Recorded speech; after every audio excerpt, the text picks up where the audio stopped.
Today, I would like to tell you about sports wearables. Why use wearables for sports? For a number of fundamental reasons. To evaluate performances, to increase performances, to increase the athlete's safety, to gather data for broadcasting, and many other possibilities.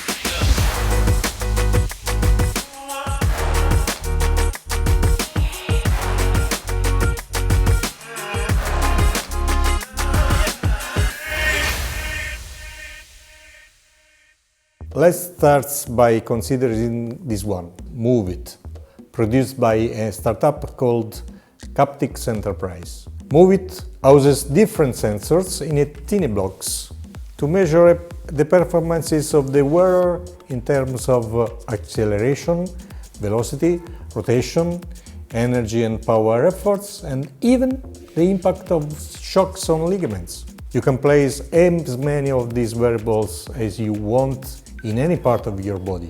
It all depends on your objectives. Collected data from such wearables can make the difference in competition, for injury prevention and shortening recovery times. You get to know whether you are pushing too hard, but in an objective way and not based upon the way you are feeling, whether or not you are receiving well from the previous effort, and how your body is responding to a particular exercise. Bologna Football Club in Italy cleared its injury table with this technology, and another five-a-side team called Acqua e Sapone, as a result, was able to win the national championship and the Italian Cup. How about ice skating? Ice skates can be very different one from the other. The best ice skates are those that reduce the shock to your knees as much as possible. But how do you choose them? Wearables have the answer. And with wearables, we can compare the performances of different sky skates and changes to the training regime. On the left and the right of the video you have the same soccer player before and after a training section. Wearables can gather data, send it to a computer, where you can view it with the augmented reality superimposed on the athlete in real time. The coach will use such data to adapt the training section accordingly.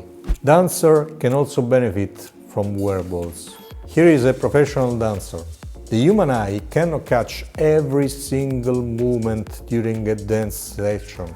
Even an expert coach can lose some basic details. Wearables, however, record data from which artificial intelligence algorithms can provide the fundamental information, like subtle tremors in the body, the bending of small joints, and the little asymmetries that can make all the difference in a competition.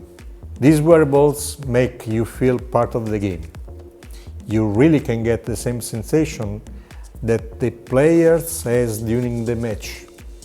You can feel the acceleration, the impacts, the shocks and vibrations that your favorite player feels.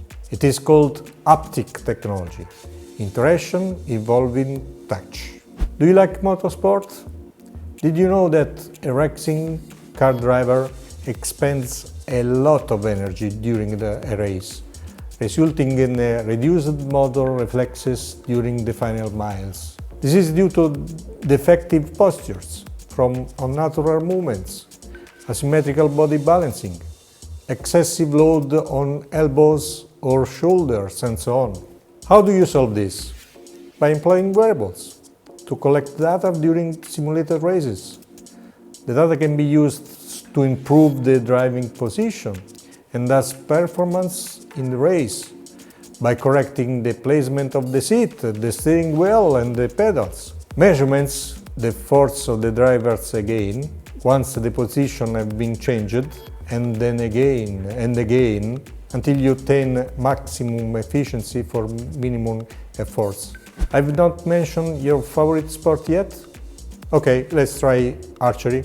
The necessary right angle between the archer's arm and torso and the posture of the legs make a big difference. Wearables give you the necessary information about the way you shoot your arrow. Maybe you like golf. In golf, the key element is the spine rotation, and wearables can measure this. See the left of the video. Golf can be relaxing or not, depending on how hard you are trying. Zepp Golf is a wearable you can fix on your golf glove to measure the way you swing. Easy does it. If not golf, what about softball? Archery, golf, softball, and what about tennis? Fencing. Join me for part 2 of this fascinating insight into how wearables are revolutionizing the way professional sports people and amateurs enthusiasts play the game.